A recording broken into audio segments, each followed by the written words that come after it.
I don't have any slides. I just have a speech that's going to come out of my heart as a mother. You just watched my daughter, Leeya's journey with long COVID of almost 4 years, screened in just 3 minutes. Leeya contracted the Delta variant of COVID-19 in the summer of 2021 at a basketball summer camp at age 10. She used to be a competitive basketball player, a figure skater, loved school, art, and her long play dates with friends. Her case was mild, and she was never hospitalized. By fall of 2021, she was mysteriously unwell. She started experiencing unpredictable pain in her body, to crushing fatigue, unable to tolerate standing and walking for more than a minute, unable to recall basic conversations, extreme sensitivity to noise and light, and ultimately the loss of control over her body that derailed her life completely. I watched my formerly healthy daughter stagger upon standing or crumple upon taking few steps. We searched and searched for help in Canada for our daughter. We sent to dozens of appointments across so many specialties, but we couldn't find any help.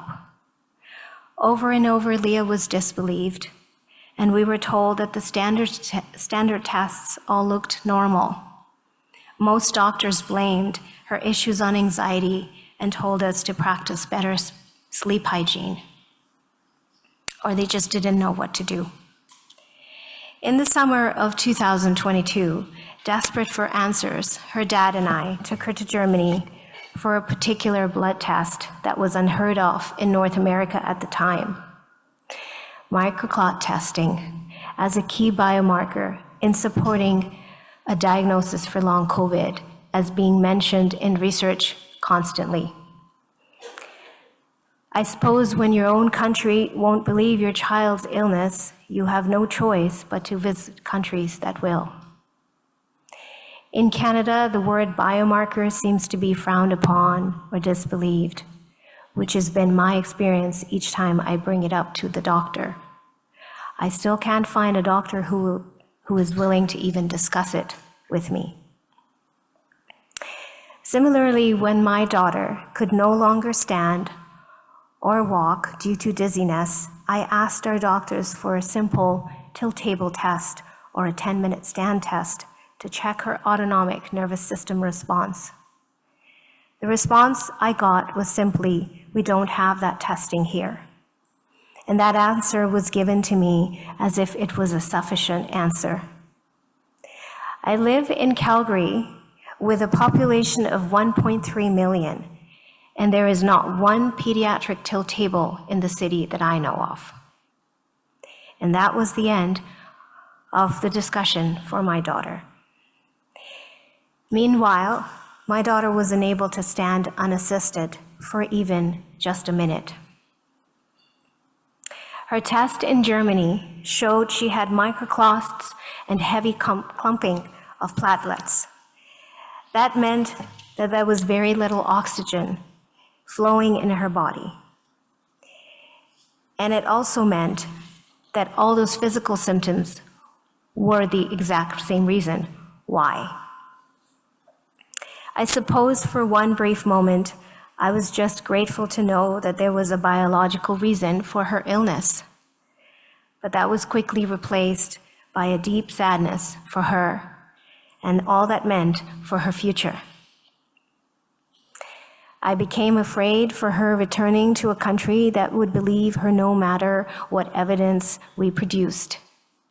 Since then, as her mother, I have witnessed a medical journey that my daughter never deserved. And to be clear, she is on that journey alone, without a doctor or a healthcare system to support her. Her past slowly disappeared with an overwhelming present full of questions of how her life is going to go forward.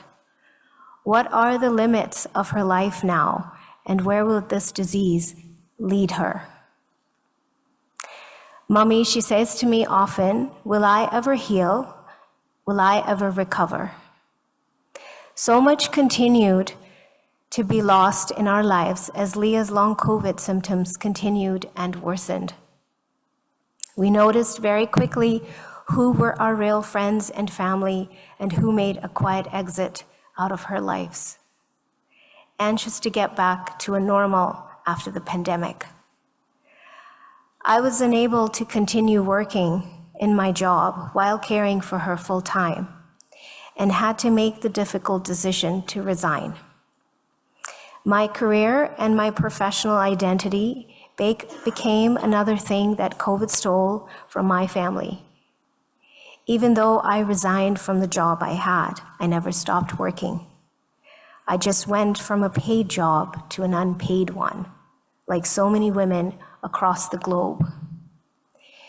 You would think that having a background in healthcare for over a decade would give me some advantage as I navigated support for my daughter.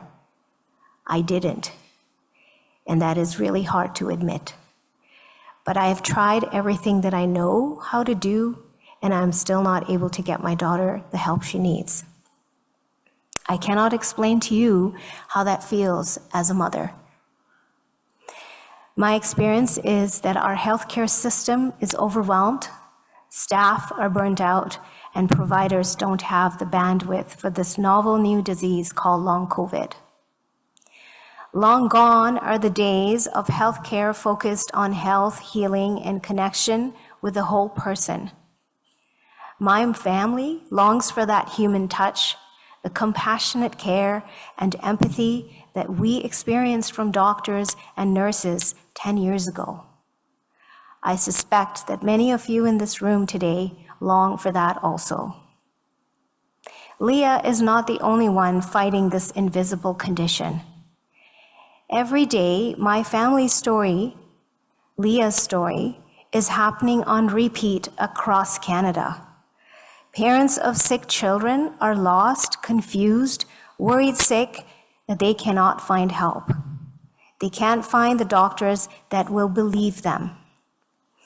I can tell you that the amount of gaslighting, denial, invisibility, and bullying that our children living with long COVID experience with healthcare professionals and in schools is staggering. I know this from the hundreds of moms that I have talked to on Facebook groups and the various conferences that I have attended.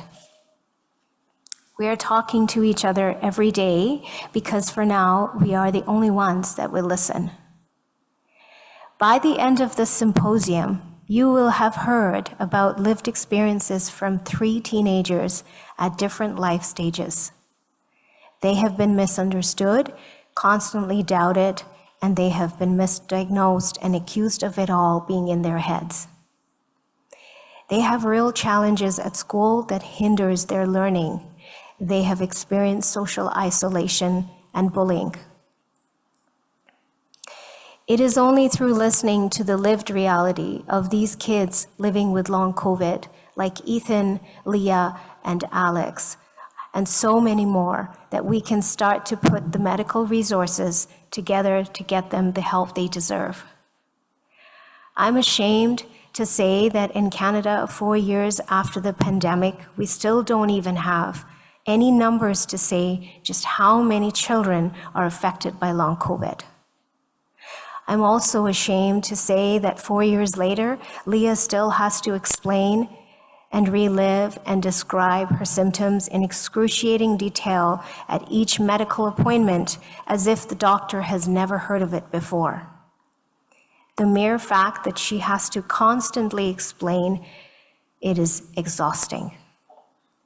Just like adults, our children's bodies endure a wide range of symptoms and challenges with long COVID. They are rooted in biological changes caused by the virus and are not the result of anxiety, depression, and other mental health conditions that our children continue to be accused of. in the medical community. It is not a psychological condition, and it is definitely not somatic. While our children's mental well-being may be challenged by this illness similar to other children with chronic illnesses, it is not the root cause of the illness itself. A long COVID mom recently told me that her daughter's pediatrician told her that he learned in medical school that if you're unable to find a physical explanation of an illness through available testing, you have no choice but to conclude that it must have psychological origins. Families are constantly battling for recognition and appropriate care for their children, facing accusations of neglect, abuse, and Munchausen's by proxy along the way. As I said before, our children do not belong in the somatic or medically unexplained clinics, because they are seeking medical help for their very real pain and very real suffering. So months ago, my good friend asked me what I would say if I was given the platform or the microphone in a room full of medical leaders such as yourself today. Well, I have the mic, and you're captive here for a couple of more minutes, so here we go. My family survives right now on 100% hope. There is no treatment for my Leeya, but we are a house full of hope, which I want to share with you. My hope for the scientific community that is listening today in person and virtually is that you create and finalize a Canadian research roadmap for long COVID in children, adolescents, and teens by the time my daughter goes to grade 9. That means you have 1 year. What that roadmap would include is a comprehensive pediatric research agenda focused on understanding the biological mechanisms, the diagnostics, and high-quality clinical trials required to support treatment and recovery for our children. Central to this must be high-quality observational data about the lived experience of these children. We are already living in the gap between your traditional medical approach to research and practice and our lived reality of this illness. Our children currently are falling through that gap, and that gap needs to be filled by our collective commitment to focus on the lived experience of these children. For any government workers or politicians that are listening today, I have high hopes for you too, which are actually going to turn into polite demands very shortly. My hope is that you will start to realize the essential role that you play in ending the gaslighting that our children are receiving every day. Our children are not being believed in part because there are no Canadian statistics to show how many children are living with long COVID to support that. Where are the head counts? What are you waiting for? My friend's daughter has had long COVID for 4.5 years, which means that she has been alone in doctors' and principals' offices trying to convince that her child has long COVID and the number of accommodations that she requires. Without these statistics, families are easily dismissed and gaslit. If it was real, the government would release numbers that would prove it, is what we have all heard way too many times. Once we have and understand the statistics, we can start not only providing the right type of medical care for these kids, but can also start building the social infrastructure to support long COVID families. We can expand and update our social supports, build in necessary accommodations for schools, educate ancillary service providers, and ensure interdisciplinary collaborations wrap around these families to support them as they navigate this new world of long COVID. Calling child welfare, leveling accusations of parental neglect, or Munchausen by proxy, and penalizing children for their school absences only increases that trauma that these families are experiencing and will have long-lasting generational effects for all those involved. So I want to leave you with one question and ask a small favor. When you end your day today and have a very few quiet moments to yourself, I want to ask yourself one question.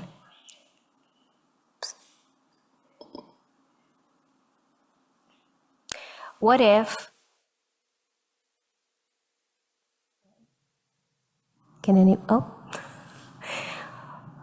that question is, what if what the children are telling us is true?